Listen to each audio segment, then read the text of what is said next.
Welcome to the Real News Network. I'm Dharna Noor, joining you in Baltimore. The Trump administration has released its long-awaited infrastructure plan and its 2019 budget proposal. Trump's $4.4 trillion budget proposal calls for increasing military spending and slashing funding to federal agencies, chiefly the Environmental Protection Agency and the National Science Foundation. The EPA's 2019 budget would be cut by a whopping 34% from 2017 to $5.4 billion. This would mark an even bigger cut than Trump and Pruitt sought last year. The NSF's funding would be cut by about 30%. And the 55-page infrastructure plan would cut environmental reviews and regulations. It does so, the Trump administration says, in the name of efficiency. But critics say it's a huge cash grab for corporations and a massive grab of public land for fossil fuel companies. What would the environmental impact of all of this be? Well, to talk about that, I'm pleased to be joined by Michael Brune, the executive director of the Sierra Club. Thanks for joining us today, Michael. Hey, Dharna, thanks for having me on. All right, so let's talk about the budget proposal first. Last year, the president requested a 34% cut to the EPA's $8.2 billion budget. Now he's seeking to cut more than $2.5 billion from it. The EPA has already shrunk so much, it's already lost so many employees. Talk about what's being proposed for the EPA, and if Congress approves the cut, how they could affect the EPA and the American public. Well, first, Congress won't approve this budget. They didn't approve the proposed cuts last year, although EPA is a lot smaller, as you mentioned. But there's not too many things in this country that we're bipartisan about, but protecting clean air, protecting our water are two things that most Americans agree on. And we don't expect that Trump's proposal will actually be turned into a real budget. But what is being proposed is scary, and it's a clear statement of the values of this administration. They would rather see a tax scam that would give nearly $1.5 trillion to the wealthiest Americans than they would actually protecting our air, our water, our forests, our parks, and our climate and our communities.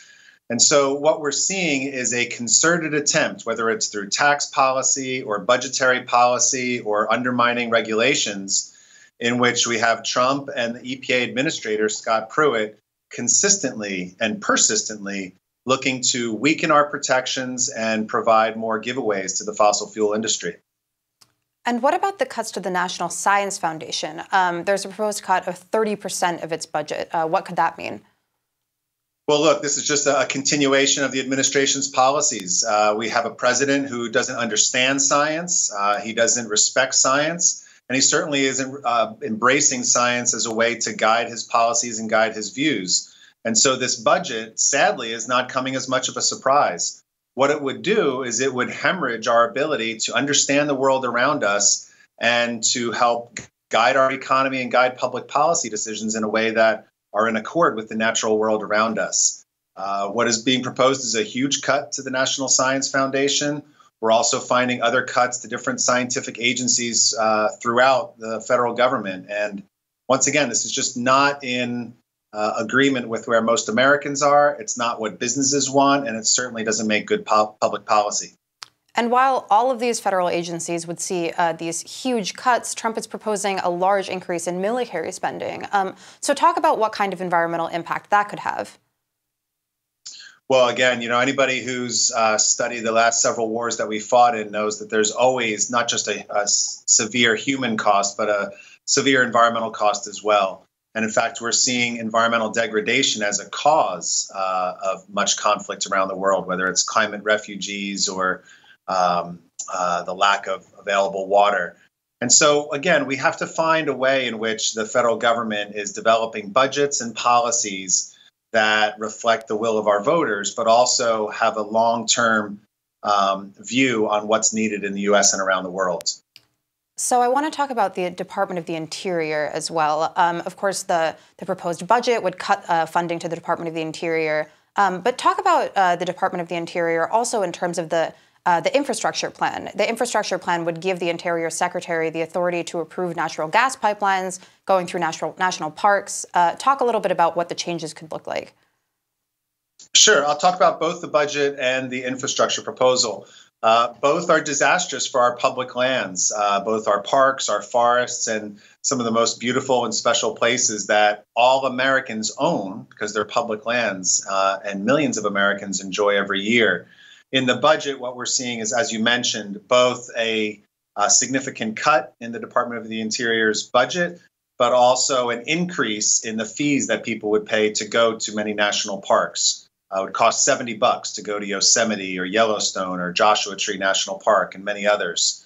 A significant increase that would put our public national parks out of reach for many low-income Americans, which is anathema to the idea behind these parks to begin with.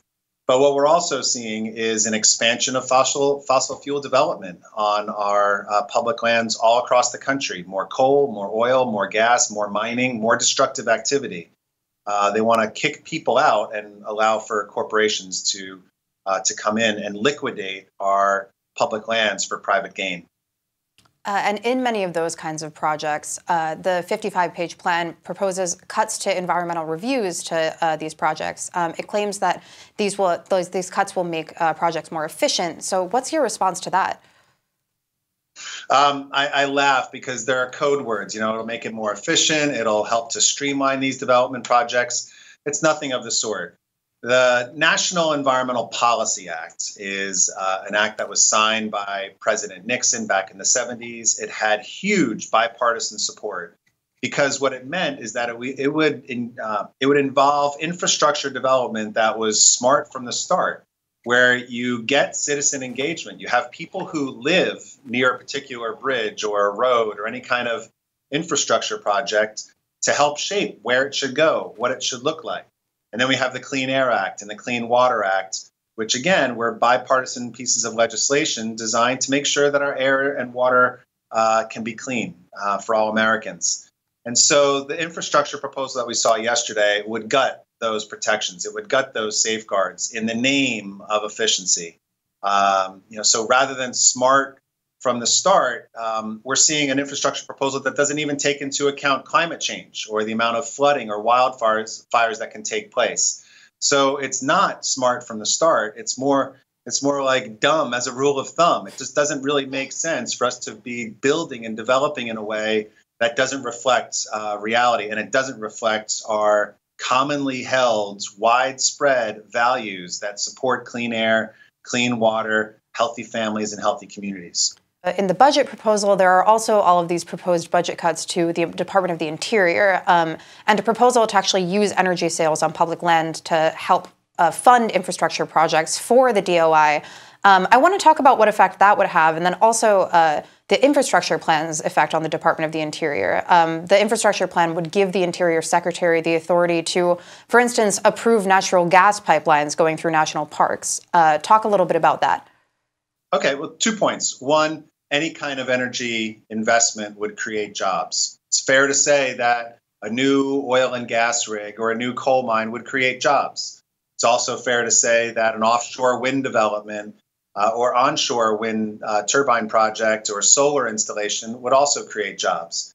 We can look at what's happening across the economy. The federal government, in fact, Trump's own U.S. Bureau of Labor Statistics says that the number one job and the number three job in the United States right now are in wind and solar. So we know that our economy increasingly is becoming powered by clean energy. We have more than 50 cities who have agreed to go to 100% clean energy. And we know that there are more jobs right now associated with clean energy than with dirty fuels.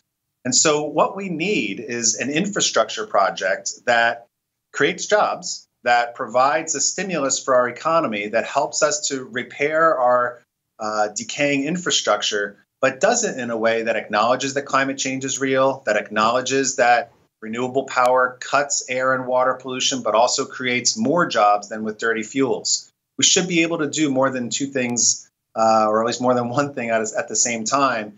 And in order to do that, we have to factor in the reality that clean energy doesn't just fight climate change, but it also helps to promote an increase in jobs. In fact, more jobs than in dirty fuels.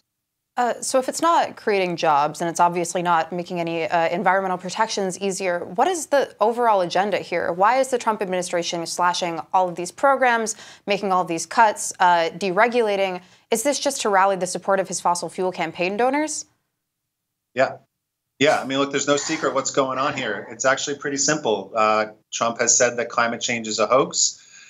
He has filled his cabinet with billionaires and filled his federal government with people who have a much stronger loyalty to the fossil fuel industry than they do to the American people, and is taking our country backwards. We have to find a way to make sure that the economy is powered by reliable energy. We have to make sure that we're creating widespread prosperity across our economy.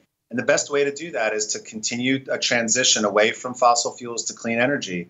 This administration has been very consistent, frankly, in its budgets, in its foreign policy arrangements, like pulling out of the Paris Accord, and in what Ryan Zinke is doing at Interior, what Scott Pruitt is doing at EPA, and that they are consistently, day after day and week after week, trying to find a way to undermine the safeguards that protect our air and water, to provide giveaways to the oil and gas and coal industries, and to try to prevent clean energy from growing.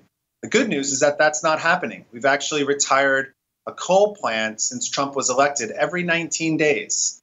We're seeing a continued transition towards electric vehicles and to solar and wind and energy efficiency in ways that are, again, cutting pollution, but also creating more jobs. So the resistance to these efforts is strong, it's diverse, it's more boisterous than it's ever been, and will continue to be effective in opposition to what this administration is putting forward.